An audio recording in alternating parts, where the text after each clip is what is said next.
Hello students. So welcome back to the class. तो आज जो हम लोग सब्जेक्ट स्टार्ट करने वाले हैं that is estimation and costing. तो ये सब्जेक्ट के बारे में तो आप लोग को पता ही होगा क्योंकि ऑलरेडी बीटेक में हो चाहे वो डिप्लोमा में हो, ये सब्जेक्ट आप लोग बहुत अच्छी से शायद करे करे होगे कॉलेज में। Okay, and this subject is also very much important for any kind of state JE exams, चाहे वो आप सेंट्रल का जेई का एग्जाम क्यों ना दो, लाइक एसएससी आप क्यों ना दो। ओके, या फिर अगर स्टेट का बोला जाए दैट इज़ एपीपीएससी का एग्ज़ाम के लिए, या फिर एसपीएससी का एग्ज़ाम के लिए, या फिर डब्ल्यूबीपीएससी का एग्ज़ाम के लिए, जितना सारा भी पीएससी वाला बोर्ड्स है, okay, for every different kinds of state. Okay, this subject carries a huge quantity of marks, चाहे वो आपका पेपर वो जो मतलब सब्जेक्टिव हो या फिर ऑब्जेक्टिव हो। ओके, सो अभी तो आज जो हम लोग स्टार्ट करने वाले हैं, जो फर्स्ट चैप्टर वो हम लोग देखेंगे that is basically the basic introduction of estimation. Okay, तो चलिए फिर शुरू शुरू करते हैं। ओके, तो पहला वाला जो चैप्टर है आज हम लोग का that is the introduction part of estimation. Okay, तो देखिए अगर दिखा जाए if we can see through this particular part what we can see, तो इसमें क्या बोला गया है, estimation as we all know, so estimation is what, so this is the process of calculating the quantities and cost of the various items. Okay, चाहे आप कोई भी बिल्डिंग का प्रोजेक्ट लो या फिर कोई भी सिविल सिविल इंजीनियरिंग का चाहे आप कोई भी प्रोजेक्ट लो, तो कोई भी प्रोजेक्ट करने से पहले हम लोग को क्या मतलब मालूम होना चाहिए, उस प्रोजेक्ट का कॉस्ट कितना होगा। ओके, मतलब एक लमसम कॉस्ट कितना होना चाहिए या फिर एक अप्रॉक्सीमेट कॉस्ट कितना होना चाहिए, ताकि मैं उस पर्टिकुलर प्रोजेक्ट को एक पर्टिकुलर फिजिबल जगह दे सकूँ, है कि नहीं। तो एस्टिमेशन जो है तो वही चीज़ से डील करते हैं। तो एस्टिमेशन क्या करते हैं बेसिकली, ये डिफरेंट सारा जितना सारा भी क्वांटिटीज़ है उसको कैलकुलेट करते हैं। ओके, और जितना सारा भी कॉस्ट है, ठीक है, ऑफ द वेरियस आइटम्स, उसको वो कैलकुलेट करते हैं with respect to the various quantities जो हम लोग बेसिकली लेते हैं for the construction work. Okay, so as we can see, this gives the preliminary amount before the setup of the project and complete amount after the completion of the project, which is being invested by the owner or company for harvesting the project company. Okay, तो इसका मतलब क्या है कि चाहे अगर मान लीजिए कि मैं ओनर हूँ, इसका मतलब क्या है कि अगर मैं ओनर हूँ तो फिर मेरे को तो पता होना चाहिए ना कि इस पर्टिकुलर अगर मैं कोई बिल्डिंग खड़ा कर रहा हूँ तो उस बिल्डिंग के लिए कितना अमाउंट ऑफ मटेरियल्स चाहिए, कौन सा मटेरियल चाहिए, उस हर एक मटेरियल का कॉस्ट जो होगा, तो वो सम अप करने के बाद वी कैन फाइंड आउट कि what will be the total cost of this particular project, है कि नहीं। ओके, तो वही वाला चीज़ इसमें बोला गया है। Okay, now we will go to the second part that is the purpose of doing estimation. अभी ये चीज़ भी आप सब लोगों को पता है कि एस्टिमेशन क्यों किया जाता है, why it is necessary. Okay, तो पहला वाला जो पोर्शन है that is to ascertain necessary amount of money required by the owner. Okay, तो अगर मैं कोई ओनर हूँ तो मेरे को तो पता होना चाहिए ना कि इस पर्टिकुलर बिल्डिंग खड़ा मतलब इस पर्टिकुलर प्रोजेक्ट को करने में मतलब कंप्लीट करने में मेरे को इतना पैसा चाहिए। ओके, तो अगर मान लीजिए कि वो आपके पास मतलब उतना पैसा आपके पास है, so you can obviously go for the project. या फिर अगर मान लीजिए कि आपको लोन लेना चाहिए, मतलब आपको लोन लेना होगा, so all this things depends on this particular part on the estimation. That is the first point. Okay, second वाला पॉइंट क्या बोला गया है, to ascertain the quantities of materials required in order to programme that timely procurement. Okay, तो मान लीजिए for example मान लीजिए कि एक डैम का प्रोजेक्ट चल रहा है। ओके, तो डैम का प्रोजेक्ट आप लोग को पता ही कि डैम का प्रोजेक्ट बेसिकली एकदम जंगल साइड में या फिर अब इंटीरियर प्लेस में होता है कि नहीं। तो मान लीजिए कि अगर कोई भी स्टेट मतलब मान लीजिए कि डैम का जो जहाँ पे प्रोजेक्ट चल रहा है वो काफ़ी एक जो मेन सिटी है उस मेन सिटी से काफ़ी वो आउ इंटीरियर पोर्शन पे है। और जिस जगह पे प्रोजेक्ट बन रहा है उस जगह का जो क्लाइमेट है, मान लीजिए कि बारिश का टाइम में मतलब जून जुलाई अगस्त सितंबर ये चारों महीना काफ़ी बारिश होता है। ओके, तो फिर वो उस डैम का प्रोजेक्ट के लिए जितना सारा भी क्वांटिटीज मतलब जितना सारा भी मटेरियल्स चाहिए, तो उसके लिए क्या करना पड़ेगा, उसके लिए क्या करना पड़ेगा, मतलब पहले से हम लोग को लेके लाना पड़ेगा, है कि नहीं। क्योंकि अगर मान लीजिए कि प्रोजेक्ट अगर हम लोग को टाइमली डिलीवर करना है, ओके, तो ये भी हम लोग को जानना पड़ेगा कि उस प्रोजेक्ट के लिए कितना अमाउंट ऑफ मटेरियल्स चाहिए। तो जैसे मैंने बोला कि डैम का प्रोजेक्ट है, तो मान लीजिए कि 4 महीना बारिश का टाइम में, 4 महीना बारिश का टाइम में क्या होगा बेसिकली कि अगर वो प्रोजेक्ट का साइट का लोकेशन काफ़ी मतलब इंटीरियर है, तो क्या हो सकता है प्रॉब्लम कि उसमें जो है कि गाड़ी जाने आने का प्रॉब्लम हो सकता है, हेवी ट्रक्स उसमें नहीं भी जा सकता है, फंस जा सकता है कि नहीं। तो उस टाइम के लिए तो फिर उस टाइम में कितना अमाउंट ऑफ काम करना चाहिए उसके बेसिस पे हम लोग पहले से ही जितना मटेरियल्स चाहिए हम लोग पहले प्रोक्योर करके रखते हैं। ओके, तो वही वाला चीज़ है कि टाइमली प्रोक्योरमेंट से ही हम लोग जो प्रोजेक्ट है उसको हम लोग टाइमली डिलीवर कर सकते हैं. So that is my second point. Point number 3 में क्या बोल रहा है, to calculate the number of different categories of workers. अभी ये भी आप लोगों को पता है कि बेसिकली एक प्रोजेक्ट कंप्लीट करने के लिए different amount of different categories of workers are needed. जैसे हेड मशीन्स चाहिए, विस्तीस चाहिए, लेबर वो category 1, labour category 2, all this kinds of different machines या फिर लेबरर्स वी नीड. ओके, तो हर एक कैटेगरी का लेबर्स का जो चार्जेस होता है, डेली चार्जेस होता है, वो भी मतलब अलग अलग होता है कि नहीं. तो एक प्रोजेक्ट को खड़ा करने में कितना अमाउंट ऑफ लेबर चाहिए, वो भी कितना अमाउंट ऑफ लेबर कितना दिन के लिए चाहिए, वो मतलब वो वाला कैलकुलेशन हम लोग एस्टिमेट से पता कर सकते हैं. That is the third point. Okay, and fourth point is to fix up the completion period of the project, which is very much important. Okay, चाहे आप मान लीजिए आप मतलब प्रोजेक्ट का मालिक हो. ओके, तो आपको तो ऑब्वियसली एक टाइमलाइन आपको देना पड़ेगा ना कि इस प्रोजेक्ट को कंप्लीट मतलब इस प्रोजेक्ट को मेरे को 2 साल में या 3 साल में या 1 साल में मेरे को कंप्लीट करना है. तो एस्टिमेशन से ही हम लोग पता कर सकते हैं कि प्रोजेक्ट चाहे आपका कितना भी बड़ा हो, ओके, उसको कंप्लीट करने के लिए कितना टाइम लगेगा. Okay, so that is the fourth point. Okay, and fifth one is to invite tenders and prepare bills for the payment. Okay, तो ये सब आप लोगों को पता है कि बेसिकली गवर्नमेंट काम में क्या होता है, गवर्नमेंट काम हो या प्राइवेट काम हो, तो बेसिकली जितना सारे प्रोजेक्ट्स निकालते हैं वो लोग क्या करते हैं, एस्टिमेट करने के बाद ही वो लोग टेंडर निकालते हैं. क्यों? क्योंकि जो बीट देना पड़ता है, मतलब कॉन्ट्रैक्टर्स लोगों को जो बीट करना पड़ता है, that is upon the detailed estimate of the project जो ऑलरेडी डिपार्टमेंट ने कैलकुलेट करके रखे. ओके, और मान लीजिए कि प्रोजेक्ट किसी को पास हो गया, तो प्रोजेक्ट का जो बिलिंग फेज है, तो बिलिंग करने का टाइम में भी उसको दिखाना पड़ेगा कि मेरा प्रोजेक्ट जो है वो मतलब उस प्रोजेक्ट का फेज़ 1 कंप्लीट हो चुका है, फेज़ 2 कंप्लीट हो चुका है, तो उसके ऊपर ही वो लोग बिल बनाते हैं. ओके, सो दिस जो 5 पॉइंट्स अभी हम लोग ने देखा, so these are very much important. Okay, ये ही मेरा एस्टिमेट करने का मेन रीज़न है. क्लियर? ओके, तो चलिए now let's go to the next part. Okay, that is the classification of estimation and costing. तो देखिए, ये classification of estimation and costing का मतलब क्या है. ये जो एस्टिमेशन एंड कॉस्टिंग है, इसको बेसिकली हम लोग 3 चीज़ में डिवाइड करते हैं. ओके, इन 3 पार्ट्स. ओके, तो पहला वाला है that is quantity survey. Okay, second one is the specification. Okay, and the third one जो है that is basically the valuation, if you can see here. Okay, तो एक एक करके ये सारे पार्ट्स हम लोग डिस्कस करेंगे. ओके, तो एस्टिमेशन को हम लोग 3 पार्ट में, तो पहला वाला पार्ट जो है that is quantity and that is quantity serving. तो क्वांटिटी सर्विंग का मतलब क्या है, ये क्या है, it includes the evaluation of the various types of items required, for example the construction materials, labours required for an individual project. मान लीजिए आपने एक बिल्डिंग का एस्टिमेट किया. एस्टिमेट करने के बाद आपने क्या देखा कि सपोज मान लीजिए कि ब्रिक्स जो है उस पर्टिकुलर बिल्डिंग को बनाने के लिए ब्रिक्स मान लीजिए कि 50,000 ब्रिक्स हम लोग को चाहिए.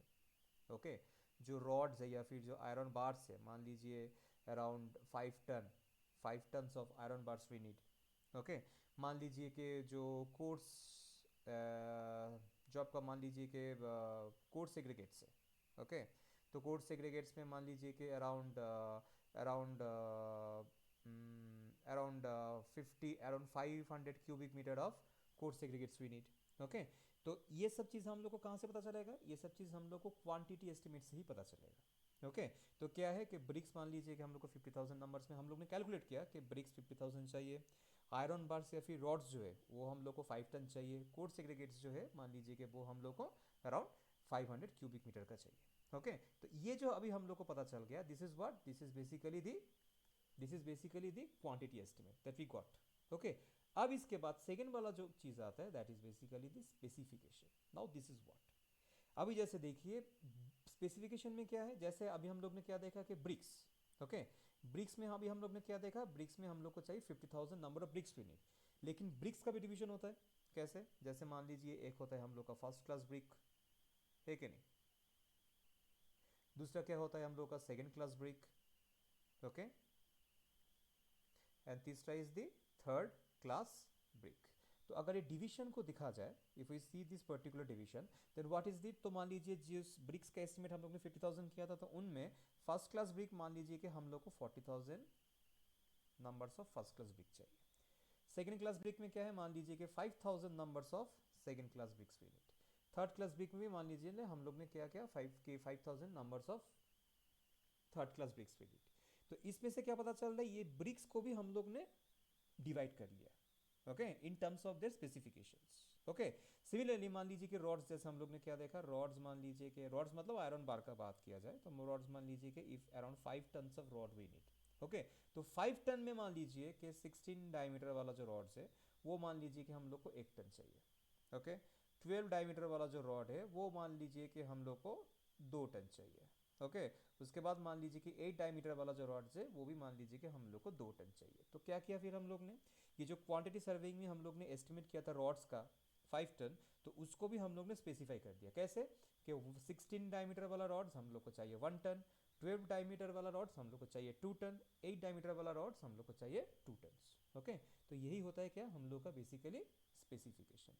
तो अगर दिखा जाए so what they are trying to say, तो स्पेसिफिकेशन में क्या बोला गया है, it includes the detailing of the various items which are evaluated above. मतलब जो क्वांटिटी सर्विंग में जो एस्टिमेट हम लोग ने निकाला है डिफरेंट मटेरियल्स का, उसका फिर से सब डिविजन अगर किया जाएगा so that is known as the specification. Okay, तो जैसे फॉर एग्जांपल इसमें लिखा ही गया है। Okay, okay clear. ओके, फिर इसके बाद आता है क्या, the third one, that is the valuation. तभी वैल्यूएशन क्या है, valuation means finding out the cost. Okay, तो जैसे मान लीजिए कि अगर जैसे फर्स्ट क्लास ब्रिक वर्क हम लोग ने, फर्स्ट क्लास ब्रिक हम लोग ने कितना देखा कि 40,000 ब्रिक्स चाहिए। तो मान लीजिए कि मतलब अगर प्रेजेंट मार्केट रेट का बात करें तो 40,000 मतलब फर्स्ट क्लास ब्रिक का एक यूनिट का मतलब एक ब्रिक का मान लीजिए कि दाम है 20 रुपये। ओके, तो टोटल फर्स्ट क्लास ब्रिक्स हम लोग को चाहिए कितना, 40,000 है कि नहीं। ओके, तो 40,000 into 20। Okay clear. So this is it. So 8 lakh amount of first class bricks we need. Okay, तो फर्स्ट क्लास ब्रिक का जो कॉस्ट है दैट इज अराउंड 8 लैक्स। वैसे करके सेकंड क्लास ब्रिक का भी कॉस्ट हम लोग निकाल सकते हैं multiplied by the current market rate. Similarly third class brick का भी। सिमिलरली जो रॉड्स हम लोग ने ये मतलब जो डायमीटर बार्स हम लोग ने देखा वो भी हम लोग इजीली उसका जो कॉस्ट है वो हम लोग कैलकुलेट कर सकते हैं। ओके, तो वैल्यूएशन क्या है, so it includes the costing of the items which we have surveyed individually. जो इंडिविजुअली अभी हम लोग ने कैलकुलेट किया था ना स्पेसिफिकेशन वाइज। ओके, तो उसका इंडिविजुअली कॉस्ट निकाल के सम अप करने के बाद it gives the total amount of the project. Okay, by summing up the cost of the individual items. Clear है सबको इतना दूर, हाँ या ना। Okay, I guess it's fine with all of you. Okay, तो पहले से हम लोग ने क्या देखा कि एस्टिमेट क्यों किया जाता है, दैट वी सीन। ओके, अभी हम लोग ने क्या देखा कि एस्टिमेशन एंड कॉस्टिंग जो है उसको हम लोग 3 पार्ट में डिवाइड करते हैं, that is quantity serving, specification and the valuation. Okay, clear? Okay, now the next part that we will see in the introductory part, that is basically the what are the different kinds of estimate. This is very much important. Okay, तो पहला वाला जो चीज है that is what, that is the detailed estimate. Now detailed estimate is what?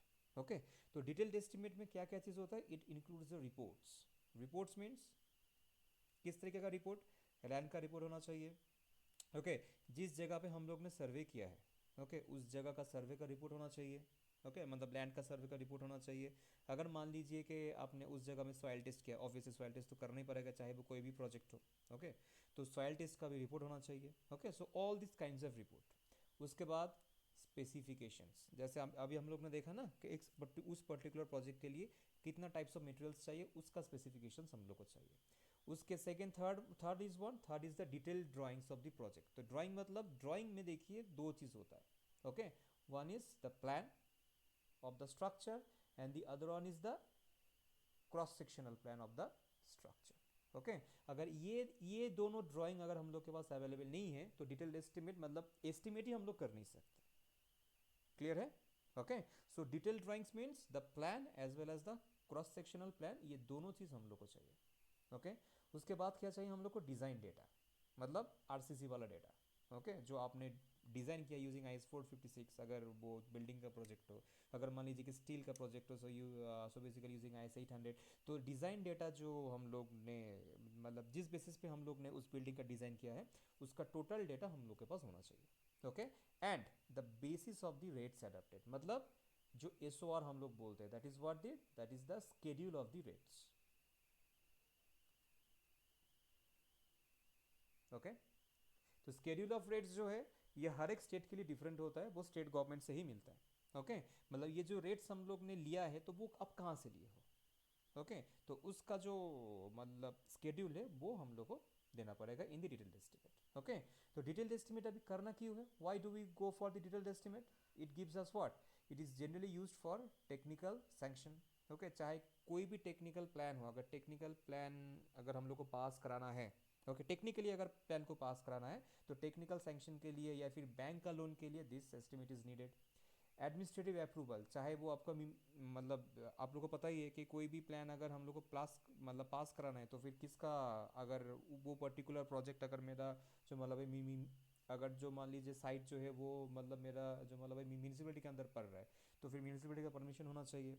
अगर मान लीजिए कि साइट गांव में है तो पंचायत का परमिशन होना चाहिए। Okay so every kind of administrative approval, clearance के लिए डिटेल एस्टिमेट चाहिए। Okay as well as execution of work with the contractor, जो कॉन्ट्रैक्टर काम करेगा उसको भी तो पता होना चाहिए ना कि भाई क्या काम कर रहा हो। उसके बाद मतलब ये जो फेज़ है, मतलब ये जो बिल्डिंग है, मतलब ये जो प्रोजेक्ट है ये कितना फेज़ में डिवाइडेड है, कितना कितना टाइम में फेज़ को कंप्लीट करना पड़ेगा, कितना टाइम में प्रोजेक्ट को डिलीवरी करना पड़ेगा।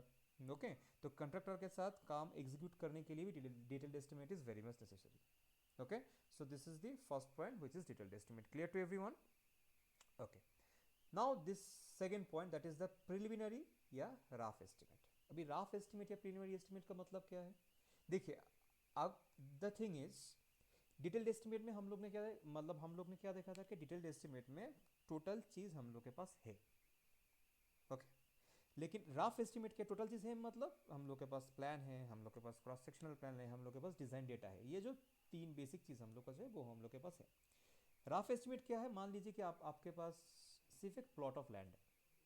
ओके वो प्लॉट ऑफ लैंड है और आपने बस सोच के रखा है कि उस पर्टिकुलर जगह पे मैं एक बिल्डिंग बनाऊंगा। ओके तो बिल्डिंग आप बनाओगे तो कितना माले का बिल्डिंग होगा वो भी आपने एक टेम्पोररी सोच के रखा है कि मान लीजिए कि 2 story mean it will B 2 story building. Okay लेकिन आपके पास ना कोई प्लान है, आपके पास ना कोई क्रॉस सेक्शनल प्लान है, ओके आपके पास ना कोई सर्वे का डेटा है, कुछ नहीं है। ओके तो राफ एस्टिमेट इज व्हाट, बस आप लोग को आपको एक आइडिया देगा कि इस प्रोजेक्ट को बनाने में, मतलब इस प्रोजेक्ट को कंप्लीट करने में आपको इतना अप्रोक्सीमेट एक इतना राफ कॉस्ट आपको लग सकता है, आपका पड़ सकता है। Okay and that is how, that is by seeing कि साइड वाला जितना सारा भी बिल्डिंग्स है, मतलब आपका जो नेबर्स वाला जितना सारा भी बिल्डिंग्स है वो लोग के साथ आप बात करके ये पता लगा सकते हो कि इस जगह पे ये बिल्डिंग करने के लिए कितना अप्रोक्सीमेट कॉस्ट हो सकता है। ओके तो ये बेसिकली एक रफ कॉस्ट ही होता है जिसका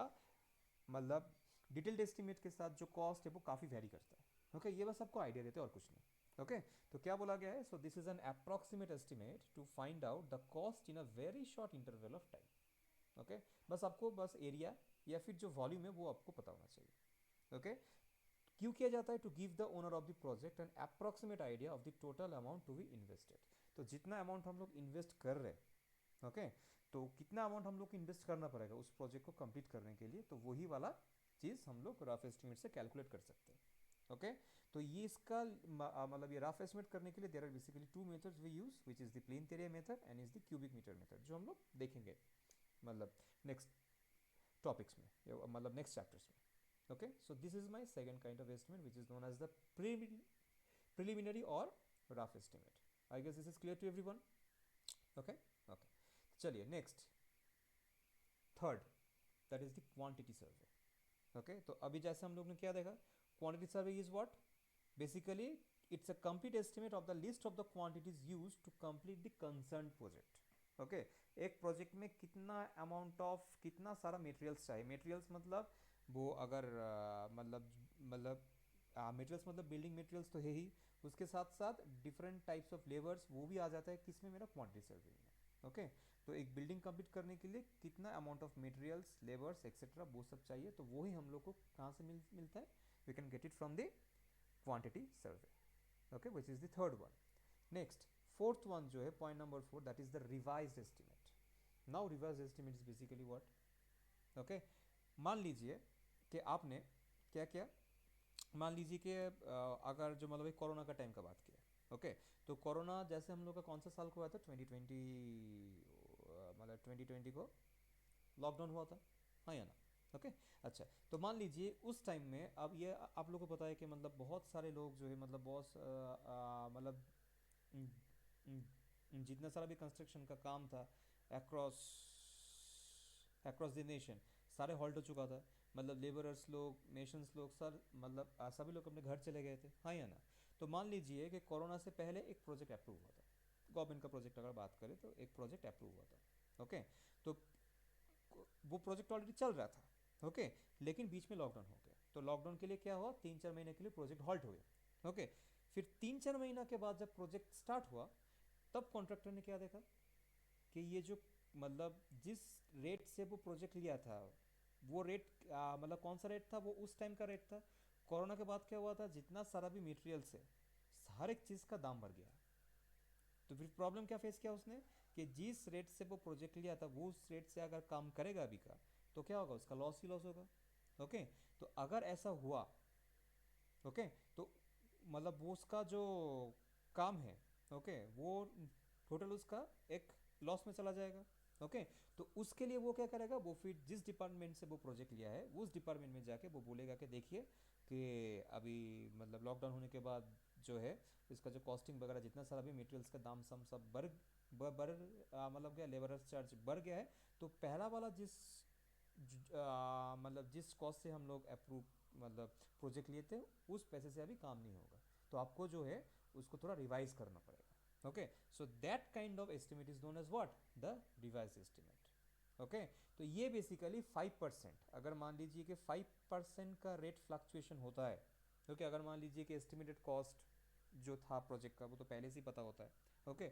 उसके बाद मान लीजिए कि काम करने के टाइम में अगर मान लीजिए कि 5% फ्लक्चुएशन, जनरली फ्लाइट मतलब 5% रेट फ्लक्चुएशन होता है, then we can go for the revised estimate, okay, अगर डिपार्टमेंट चाहे तो, ओके।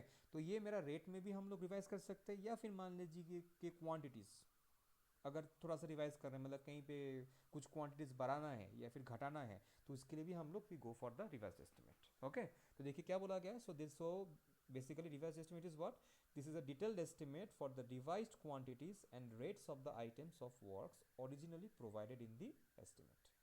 क्लियर है सबको, ओके। चलिए next, fifth one, that is the supplementary estimate, okay. Supplementary estimate is what, मान लीजिए आपने, अगर यहाँ पे दिखा जाए, मान लीजिए कि ये एक प्लॉट ऑफ लैंड है, ओके। तो उस प्लॉट ऑफ लैंड में आप मान लीजिए आपको एक बिल्डिंग का प्रोजेक्ट मिला है, ओके। तो मान लीजिए कि ये स्कूल बिल्डिंग है, ओके। ये साइड में भी स्कूल बिल्डिंग है, ये मान लीजिए कि ये साइड में स्टाफ रूम है, ये साइड में टॉयलेट्स, ये सब कुछ है, ये सब वगैरह ये प्लॉट ऑफ लैंड के अंदर, this is a school building, मतलब ये स्कूल बिल्डिंग का प्लान है, ओके। तो स्कूल बिल्डिंग का प्लान हो चुका है, एस्टिमेट भी हो चुका है, पास भी हो चुका है, काम भी स्टार्ट हो चुका है, ओके। अभी मान लीजिए काम करते करते जिस डिपार्टमेंट ने ये प्रोजेक्ट सैंक्शन किया था, उसके लगा एक चीज़ मिसिंग है, क्या, यहाँ पे जो मतलब जो इसका जो मेन मतलब मेन गेट है, मेन गेट का साइड में उसने क्या किया, एक सिक्योरिटी रूम नहीं बनाया, ओके। ये क्या था, ये मिसिंग था, ओके। तो उसने क्या किया, ये पर्टिकुलर चीज़ को उसने क्या किया, उसने ऐड किया, ये जो मेन ये मतलब ये जो सिक्योरिटी गेट है, उसको क्या किया, जो रिवाइज्ड मतलब जो ऑलरेडी हम लोग का एस्टिमेट था उसके साथ मतलब इन्होंने क्या किया, ये पर्टिकुलर चीज़ को उन्होंने ऐड किया, okay.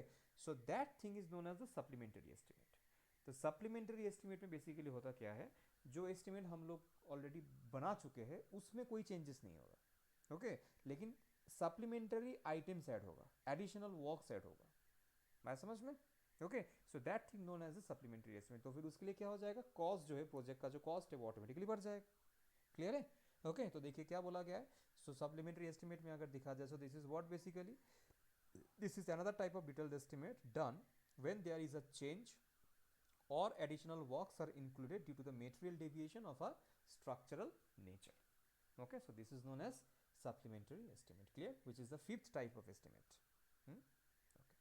Next, sixth one, which is known as the complete estimate, okay. Now complete estimate is what, complete estimate is basically done after the completion of the project जब complete हो जाएगा उसके ही बाद हम लोग we proceed for the complete estimate, it includes everything, means A to Z, okay.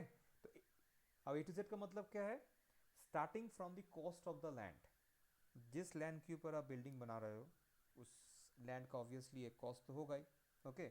उसके साथ साथ उस बिल्डिंग का डिटेल्ड एस्टिमेट, ओके। फिर मान लीजिए लैंड ने मतलब लैंड को उस मतलब जगह को आपने सर्वे किया है, ओके। उस सर्वे का रिपोर्ट, सर्वे का चार्ज, ओके। फिर फिर जिस डिपार्टमेंट या फिर जिस कंपनी ने उस बिल्डिंग का डिज़ाइन बनाया उस कंसल्टेंसी का charge, engineering fees, okay. Transportation मतलब जितना सर्वे मटेरियल्स आया है उस ट्रांसपोर्टेशन गाड़ी का खर्चा, okay.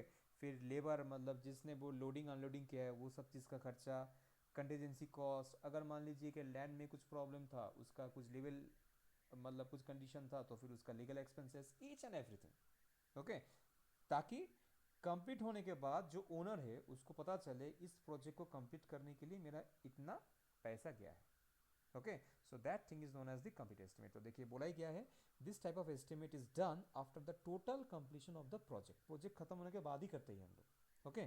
So it includes land cost, detailed estimate जो ऑलरेडी हम लोग पहले से कैलकुलेट करके रखे हैं, cost of the preparation of the design मतलब consultancy fees, okay. Engineering consultation fees जो इंजीनियर उस प्रोजेक्ट को सुपरवाइज किया है वो supervision fees, transportation cost, contingency मतलब इलेक्ट्रिसिटी, सैनिटेशन, वाटर सप्लाई, ये सब चीज़ का कॉस्ट, अगर लीगल एक्सपेंसेस कुछ था तो वो सब चीज़ का कॉस्ट आता है मेरा किस में, कंप्लीट एस्टिमेट में। Clear, okay.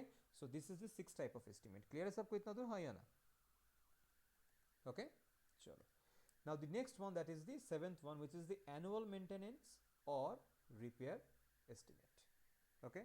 So basically this is what, so this type of estimate is prepared when a project requires renewal। देखिए चाहे आपका कोई भी स्ट्रक्चर हो, ओके। हर स्ट्रक्चर का मेंटेनेंस चाहिए, चाहे वो 6 महीने का बाद हो, 1 साल का बाद हो, 2 साल का बाद हो, एक मेंटेनेंस तो चाहिए ही चाहिए, हाँ या ना, okay. So that kind of estimate मतलब तो फिर मेंटेनेंस का टाइम में जो एस्टिमेट हम लोग प्रिपेयर करते हैं, क्योंकि मेंटेनेंस मतलब कोई चीज़ तो खराब होगा ही ना, ओके। तो उस चीज़ को रिप्लेस करने के लिए जो एस्टिमेट हम लोग बनाते हैं in the detailed format, okay, that kind of estimate is known as the annual maintenance या रिपेयर एस्टिमेट, ओके। तो क्या बोला गया है, this type of estimate is prepared when a project requires renewal, replacement, repairs in the form of a detailed estimate, okay. So maintenance estimate जो है it is generally prepare depending upon the life span for which that particular project is designed, okay. तो हर एक structure का, चाहे वो roads हो, bridges हो, buildings हो, कुछ भी हो, ओके, हर एक चीज़ का क्या होता है, खुद का एक लाइफ स्पैन होता है, ओके। तो लाइफ स्पैन के ऊपर ही हम लोग मेंटेनेंस ड्रॉ करते हैं, ओके। सो रूटीन अगर, हाँ, तो एक चीज़ है कि रिपेयर एस्टिमेट या मेंटेनेंस एस्टिमेट को कम कैसे कर सकते हैं, अगर कोई भी स्ट्रक्चर का रूटीन इंस्पेक्शन किया जाए, ओके, तो फॉल्टी एरर्स जितना टाइप मतलब जितना सारा भी होता है वो हम लोग मिनिमाइज कर सकते हैं। क्लियर है, clear to everyone, okay. So these are basically the 7 types of estimate that we do, okay. तो अगर पहले से अगर हम लोग देखेंगे तो उसमें क्या था, फिर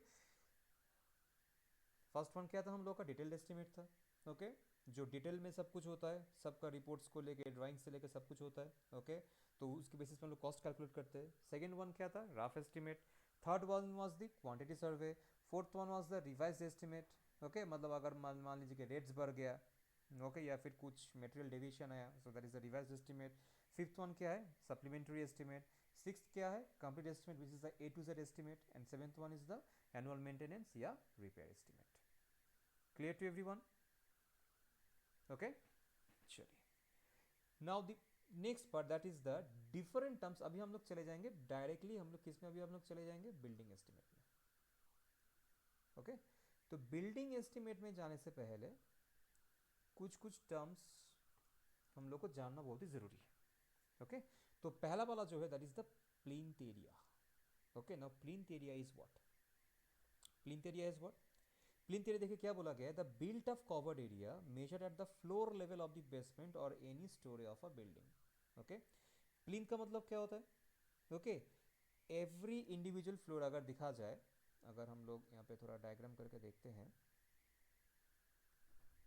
साइड से अगर स्ट्रक्चर को दिखा जाए, सो this is what, this is the foundation part of the building, this is the foundation part, this is the ground level, okay। so this is the footing, नीचे वाला जो पोर्शन है this is the footing, okay. अब अब एक चीज़ आप लोग हमेशा देखना कि बेसिकली अगर ग्राउंड फ्लोर का बात किया जाए तो ग्राउंड फ्लोर का जो फ्लोर लेवल होता है, ग्राउंड फ्लोर का जो फ्लोर लेवल होता है वो हमेशा जो ग्राउंड लेवल होता है उससे थोड़ा सा ऊपर होता है, हाँ या ना? Okay, so this is known as the plinth, या फिर इसको हम लोग प्लिंथ हाइट भी बोलते हैं। Okay okay okay okay. तो देखिए अभी ये जो फ्लो अब तो फिर अब जो प्लिंथ एरिया क्या है, so now plinth area is the built up covered area. Okay, तो अगर हम लोग देखेंगे ये चीज़ को साइड में, मान लीजिए अगर इस टोटल एक रूम का ही अगर हम लोग लेते हैं, तो रूम का अगर दिखा जाए, this is the plan of a room, okay, which is having its four walls, which is having its four wall all this sides, है कि नहीं? ओके, तो उस ये जो पर्टिकुलर रूम है, इस पर्टिकुलर रूम का एक पर्टिकुलर लेंथ भी होगा, outer to outer wall length, okay, and outer to outer wall उसका विथ भी होगा, हाँ या ना? Okay, so this outer to outer wall length and this outer to outer wall breadth, इस दोनों को अगर हम लोग मल्टीप्लाई करेंगे, then what we will get, will be getting the plinth area of the building. Clear to everyone? Clear? Okay, so this is the built of covered area. Okay, तो ये चाहे आपका ग्राउंड फ्लोर के लिए हो या फिर कोई भी फ्लोर, मतलब कोई भी फ्लोर के लिए हो बिल्डिंग का, चाहे वो फर्स्ट फ्लोर हो, सेकंड फ्लोर हो, थर्ड फ्लोर हो, कोई भी चीज़ के लिए हम लोग प्लिंथ एरिया जो है इस वो उसको हम लोग आराम से कैलकुलेट कर सकते हैं। Okay, so this is the plinth area. Okay, मतलब outer, always outer to outer wall area. Okay, अच्छा, अभी मान लीजिए next one is the floor area. Okay, so floor area is what basically, which is the second one. So this area, what this area includes the door and the other openings also, intermediate pillars, fireplace, built-in cupboard, etc. Okay, तो अगर short में अगर हम लोग देखेंगे तो floor area is what, अगर कोई भी बिल्डिंग का फ्लोर एरिया कैलकुलेट करने के लिए बोले तो क्या होता है, अगर इस रूम का ही अगर हम लोग देखेंगे तो इनर टू इनर वॉल का जो लेंथ एंड ब्रेथ होता है, okay, inner to inner wall का जो लेंथ होता है एंड ब्रेथ होता है, उन दोनों को मल्टीप्लाई करने से क्या होता है, we get the floor area of that particular building या फिर of that particular floor. Okay, तो फ्लोर एरिया में हम लोग का क्या नहीं आता है, फ्लोर एरिया में हम लोग का जो मेन वॉल्स है, मेन वॉल्स का थिकनेस नहीं आता है, लेकिन उसमें जितना सारा भी, मान लीजिए एक रूम के अंदर पिलर है तो उस पिलर का मतलब एरिया आ जाएगा, फायर प्लेस जो बिल्ट अप फायर प्लेस है उसका एरिया आ जाएगा, मतलब जो डोर ओपनिंग से, ओके, वो सब सारे चीज आ जाएगा। Okay, so this is the floor area. Clear? Okay, next तीसरा वाला जो चीज है that is what, that is the carpet area. Okay, अभी कारपेट एरिया क्या है, कारपेट एरिया बहुत ही सिंपल है, मतलब जहाँ पे हम लोग कारपेट ले करते हैं उस जगह का एरिया को हम लोग बोलते हैं कारपेट एरिया। तो एक चीज़ मतलब पहले मेरे को बताइए आप लोग कि कारपेट हम लोग कहाँ पे ले करते हैं, basically we lay carpet where, in our living room, drawing room, dining room, हाँ या ना? लेकिन किचन में बोलो या फिर वॉशरूम में बोलो या फिर स्टोर रूम में बोलो, ये सब जगह पे तो हम लोग कारपेट ले नहीं करते ना। कॉमन स्पेसेस जैसे बैल्कनी हो गया, ओके, या फिर स्टेयर केस हो गया, वो सब जगह पे तो हम लोग कारपेट ले नहीं करते, हाँ या ना? तो जिस जगह पे हम लोग कारपेट ले करते हैं उसी जगह का एरिया को बोला जाता है कारपेट एरिया। मतलब क्या बोला गया है, देखिए अच्छे से देखिएगा इसमें, what they have said, this area is termed as the portion of the building where carpet can be laid or where the area is usable for living purpose. Okay, तो मतलब जहाँ पे हम लोग कारपेट ले करते हैं for our living purpose. Okay, तो इसमें क्या क्या नहीं मतलब आएगा, it excludes the area of the veranda, veranda मतलब कॉमन स्पेस जो है, बैल्कनी जो है, वो चीज़ नहीं आएगा। ओके, उसके साथ साथ और हम लोग का क्या नहीं आएगा, ओके, और क्या नहीं आएगा, कॉरिडोर्स का एरिया नहीं आएगा, स्टेयर केस का एरिया नहीं आएगा, बाथरूम्स का एरिया, किचन का एरिया, स्टोर रूम का एरिया, ये सब चीज़ कुछ नहीं आएगा। ओके, और सपोज एग्जांपल मान लीजिए अगर कोई एक पर्टिकुलर रूम का अगर प्लान हम लोग देखते हैं लाइक दिस, ओके, मान लीजिए एक रूम का अगर बात करेंगे हम लोग, ओके, तो so this is the plan of a room, these are the four main walls जो रूम का साइड से रन कर रहे हैं। क्लियर? और बीच में जो है मान लीजिए कि ऐसा एक पिलर बीच में से भी उठा है। ओके, तो कारपेट, तो अगर आपको मतलब ये बोला जाएगा कि what will be the carpet area of this room, तो हम लोग कैसे कैलकुलेट कर सकते हैं, कैसे होगा? तो कारपेट जो है ये इस रूम के अंदर हम लोग कहाँ पे, मतलब कहाँ पे हम लोग बिछाएंगे, इस जगह पे ना, जहाँ पे हम लोग कारपेट, हम लोग कहाँ कहाँ पे कारपेट बिछा सकते हैं, जो खाली जगह उस जगह पे तो कारपेट बिछा सकते हैं ना। तो इस रूम का अगर फ्लोर एरिया के साथ कारपेट एरिया का अगर हम लोग कंपेयर करेंगे, तब क्या होगा, फ्लोर एरिया मेरा क्या होगा, this length to this length and this breadth to this breadth. Okay, तो इसका जो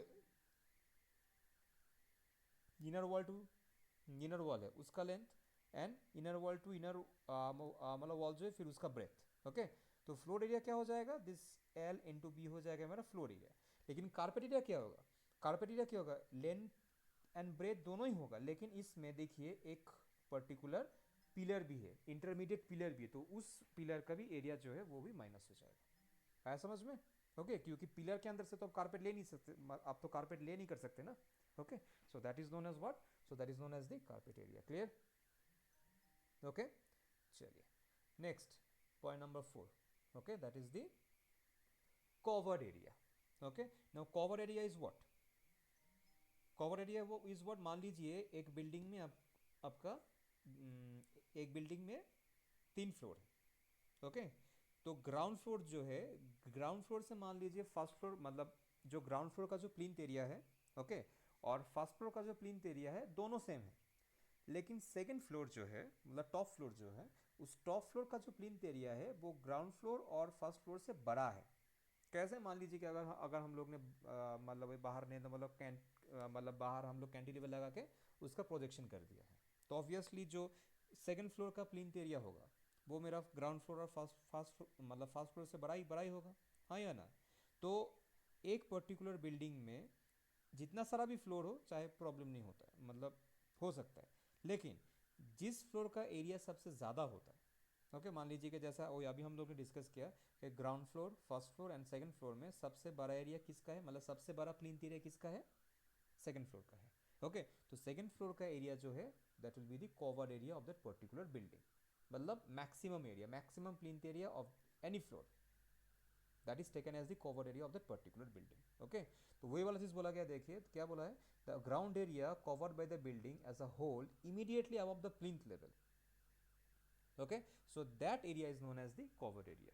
तो इसमें क्या क्या चीज़ नहीं आएगा, जैसे कवर्ड एरियाज का वॉचमैन का बूथ नहीं आएगा, गार्डन वॉल्स नहीं आएगा, ड्रेनेज कल्वर्ट नहीं आएगा, और कोई भी structural part which is detach from the building, ये सब चीज़ कवर्ड एरिया में कभी भी नहीं आएगा। क्लियर टू एवरीवन, हाँ या ना? ओके, चलिए next point number 5 is the rentable area. Okay, now rentable area is what, okay, चाहे मान लीजिए आप कोई शॉपिंग मॉल में चले गए, ओके, शॉपिंग मॉल में मान लीजिए कि आपको एक दुकान लेना है, एक स्टोर लेना है। ओके, तो आप लोग देखना कि शॉपिंग मॉल में जो स्पेसेस होता है, जो दुकान होता है, एक एक दुकान का जो मतलब जो बेसिकली जो मतलब अब एरिया जो होता है वो डिफरेंट होता है।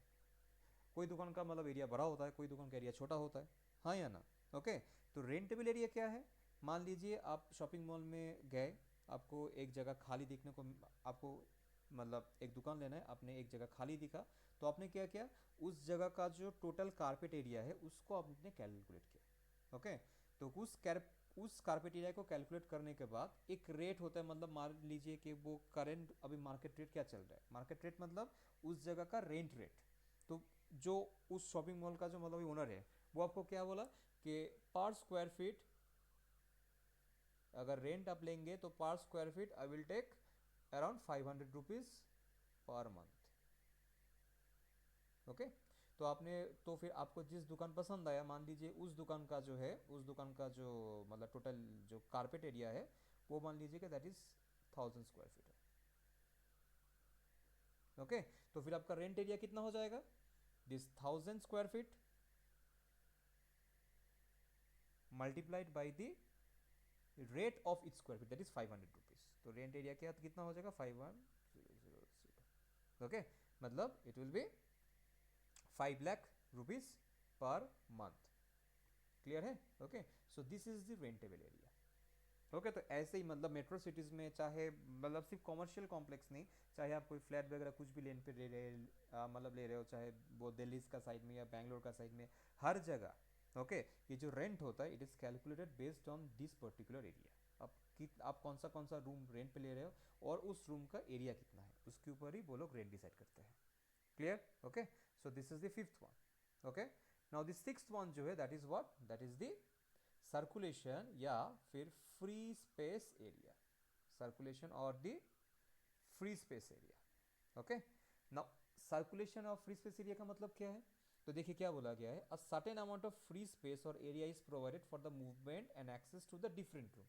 अभी मान लीजिए कि आप जिस रूम में हो आपका उस रूम से दूसरा रूम में जाना है, मान लीजिए उस रूम से दूसरा रूम में जाने के लिए कि कोई जो मतलब अभी इंटरमीडिएट कोई डोर्स नहीं है, तो आपको एक कॉमन स्पेस एक्सेस करना पड़ेगा। जैसे मान लीजिए कि अगर स्कूल का बिल्डिंग को अगर देखें, जिस मतलब जैसे स्कूल कॉलेजेस में हम लोग पढ़ते थे, तो एक क्लासरूम से दूसरा क्लासरूम जाने के लिए क्या यूज़ करना पड़ता था हम लोग को, एक कॉमन पैसेज या फिर मतलब जिसको बेसिकली हम लोग बैल्कनी बोलते थे, तो बैल्कनी से हम लोग एक्सेस करना पड़ता था। ओके तो एक पर्टिकुलर रूम से दूसरा रूम जाने के लिए या फिर एक फ्लोर से दूसरा फ्लोर जाने के लिए हम लोग को क्या यूज़ करना पड़ता है, स्टेयर केस या फिर lifts.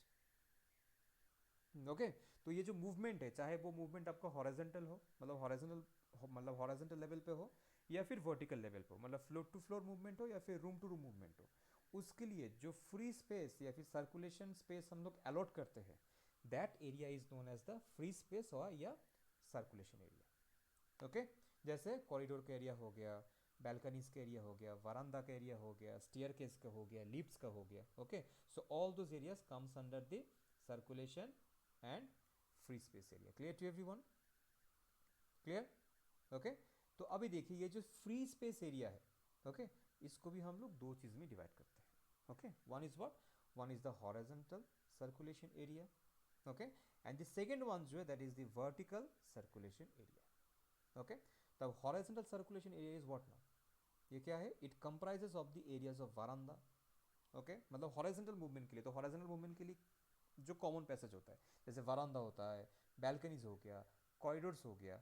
Okay for the horizontal movement only with in the same floor, मतलब एक फ्लोर में हॉरिजॉन्टल मूवमेंट के लिए जो कॉमन स्पेस एरिया होता है that is basically known as the horizontal circulation area. Okay तो हॉरिजॉन्टल सर्कुलेशन एरिया कितना होता है, जो कवर एरिया होता है बिल्डिंग का, ओके बिल्डिंग का कवर एरिया का 10 to 15% का बीच में हम लोग लेते हैं। जो कवर एरिया जो होता है उसका 10 to 15% is taken as the horizontal circulation area. Okay ये सब चीज़ आप लोग को याद रखना पड़ेगा। ओके ये आप लोग का ऑब्जेक्टिव क्वेश्चन में भी काफ़ी क्वेश्चन ऐसे आते हैं।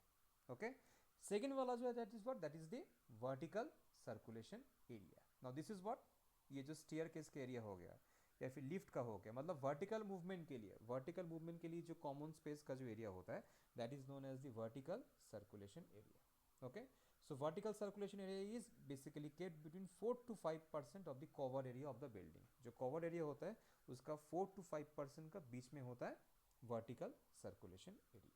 okay for the vertical movement of the floor। clear to everyone? हाँ या ना? थोड़ा देख लीजिए, आई गेस इतना दूर सबका क्लियर है। ओके ओके तो चलिए अभी नेक्स्ट वाला पार्ट जो हम लोग देखेंगे that is the units of the measurement of the materials and work. Okay अभी देखिए now units of measurement of the materials and work क्या है। ओके तो देखिए मतलब कोई भी चीज़ मान लीजिए, जैसे आप लोग को मतलब इतना बेसिक तो आप लोग को पता ही होगा। ओके जैसे मान लीजिए कि अगर ब्रिक वर्क का बात किया जाए, ब्रिक वर्क ओके या फिर जो मतलब सीमेंट कंक्रीट का बात किया जाए, ओके तो मान लीजिए एक बिल्डिंग में कितना अमाउंट ऑफ ब्रिक वर्क है। Okay that is calculated what, that is calculated in terms of volume. Okay अगर मान लीजिए एक ब्रिक वर्क के ऊपर मतलब ब्रिक वर्क हो गया, फिर उसके ऊपर क्या करना पड़ेगा, हम लोग को प्लास्टरिंग करना पड़ेगा। ओके तो प्लास्टरिंग का क्या होता है, एक पर्टिकुलर थिकनेस होता है। ओके जैसे अगर मान लीजिए कि सीलिंग का प्लास्टरिंग के साथ अगर हम लोग जो मतलब वॉल का प्लास्टरिंग का कंपेयर करें, तो सीलिंग का जो प्लास्टरिंग होता है उसका थिकनेस कम होता है, वॉल का ज़्यादा होता है, आउटर वॉल्स का और भी ज़्यादा होता है, हाँ या ना? तो ये जो प्लास्टर है it is calculated in terms of area. Clear? Okay और कुछ कुछ है लाइक जैसे विंडोज़ हो गया, डोर्स हो गया, कोलैप्सिबल गेट हो गया, ट्रासेस हो गया, all this are calculated in terms of numbers. Okay, फिर मान लीजिए जो स्टीयर केस होता है, जैसे स्टीयर केस के साइड में हम लोग क्या लगाते हैं, रेलिंग्स वगैरह मतलब लगाते हैं ना। ओके, या फिर मान लीजिए कि जो बाहर में जब हम लोग फेंसिंग लगाते हैं, okay, all this are calculated in running length.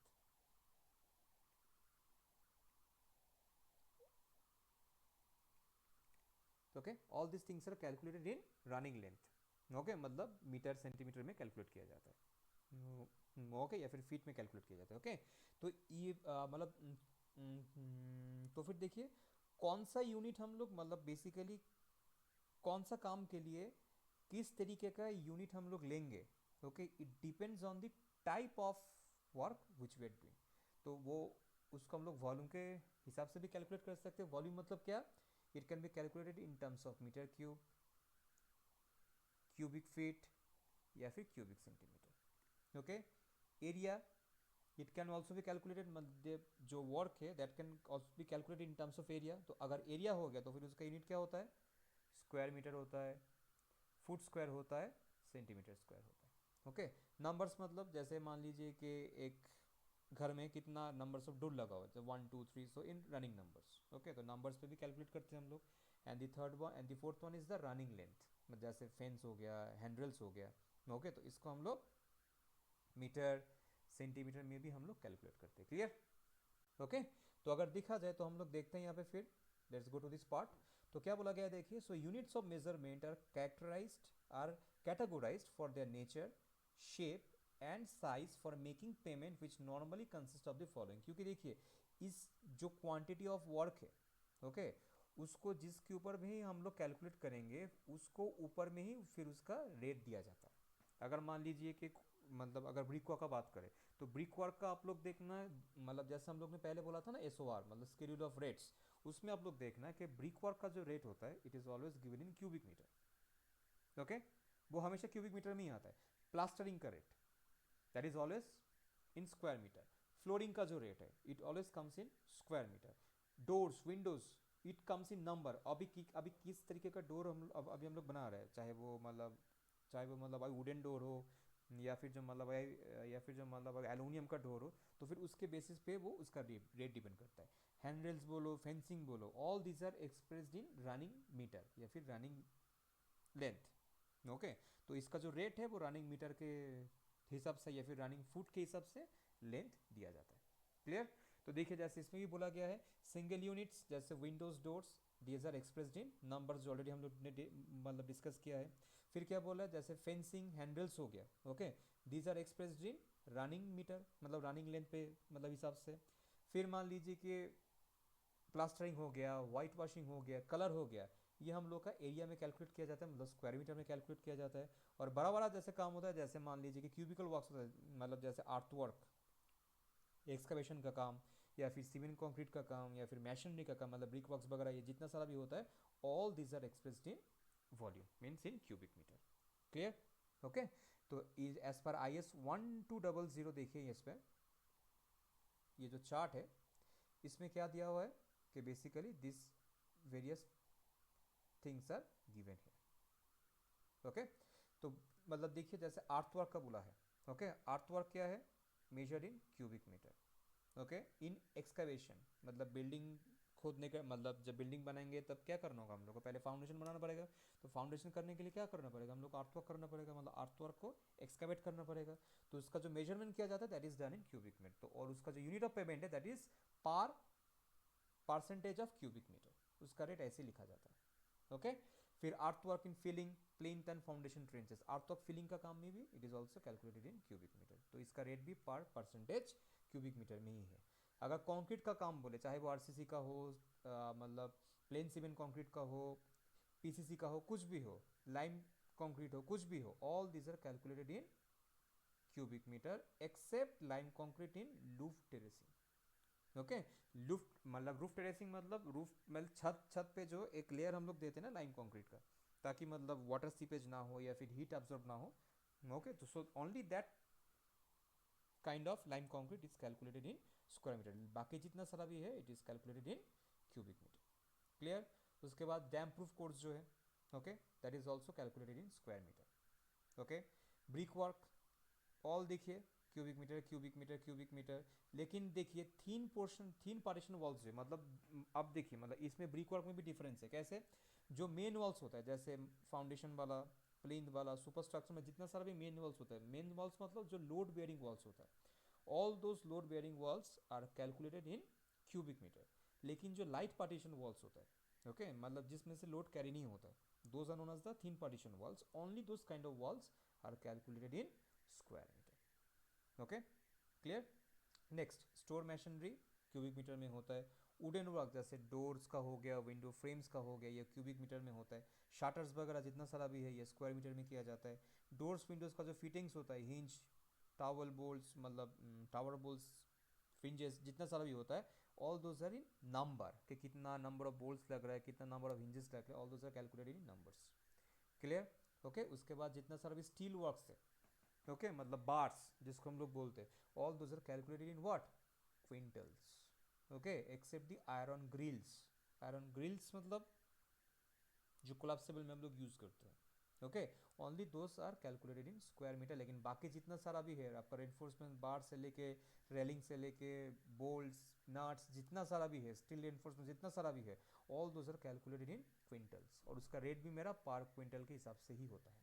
Okay, अगर रूफिंग का बात करें, ओके, आरसीसी स्लैब बोलो, ओके, क्यूबिक मीटर में होता है। जैसे लाइन कंक्रीट का भी हम लोग ने देखा, वो तो स्क्वायर मीटर में ही था, सिर्फ वही एक एक्सेप्शन था। सेंटरिंग शटरिंग का जो वर्क्स होता है, ओके, फॉर कास्टिंग टाइम, ये स्क्वायर मीटर में कैलकुलेट किया जाता है।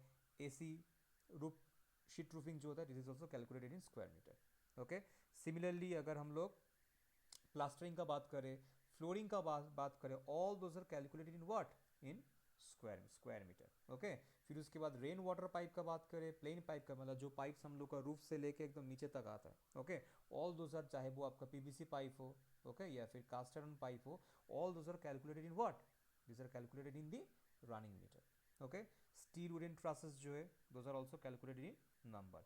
ग्लास पैनल्स जो हम लोग विंडोज में लगाते हैं, डोर्स में लगाते हैं, all those are calculated in square metre, और उसका जो रेट है that is also given in per square metre. Okay, fixing cleaning of the मतलब glass panel, this are also given in the number. Okay, तो ये chart आप लोग को थोड़ा सा याद रखना पड़ेगा, क्योंकि एमसीक्यू क्वेश्चंस में ऐसे पूछा जाता है कि मान लीजिए कि वो लोग एक पर्टिकुलर मटेरियल को मतलब स्पेसिफाई कर दिया, फिर बोलेगा कि ये जो पर्टिकुलर मटेरियल है इसका मतलब जो आपका जो मतलब क्वांटिटी, इसको किस में किया जाता है, मतलब किस में मतलब एस्टिमेट किया जाता है, तो ऐसा क्वेश्चंस काफ़ी आते हैं। Okay, so I guess this introductory part of our this particular uh, this particular topic estimation and costing इसमें सबको क्लियर है, हाँ या ना?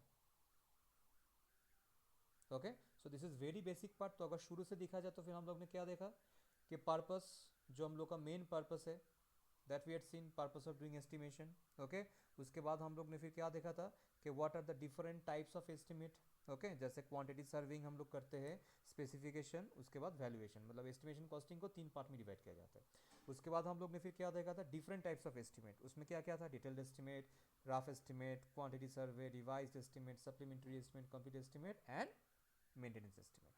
ओके, उसके बाद फिर हम लोग ने ये भी देखा था कि बिल्डिंग एस्टिमेट का डिफरेंट टर्म्स क्या है, जैसे प्लिंथ एरिया हो गया, फ्लोर एरिया हो गया, कारपेट एरिया हो गया, ओके, उसके बाद कवर्ड एरिया हो गया, ओके, उसके साथ ही साथ आप लोग का रेंटेबल एरिया हो गया, और उसके साथ साथ आप लोग का सर्कुलेशन या फ्री स्पेस एरिया हो गया। ओके, तो ये सारा चीज़ हम लोग को थोड़ा याद रखना है, और उसके साथ जो डिफरेंट टाइप्स ऑफ यूनिट्स है, उसका मेजरमेंट किस में किया जाता है, और उसका रेट भी किस में कैलकुलेट किया जाता है, वो भी हम लोग ने देखा है। Okay, so I guess this introductory part is clear to everyone. Okay, अच्छा, तो फिर इसका जो पीडीएफ है, ये आप लोग देखना कि आप लोग का जो ऐप का जो सेक्शन है, मतलब पीडीएफ का जो नोट सेक्शन है, उसमें इस इंट्रोडक्टरी पार्ट का जो पीडीएफ है वो चैप्टर आप लोगों को मिल जाएगा। Okay, so thank you everyone. तो फिर अभी हम लोग मिलते हैं, तो फिर हम अभी हम लोग मिलेंगे नेक्स्ट क्लास में। Okay then, okay, see you again guys, thank you.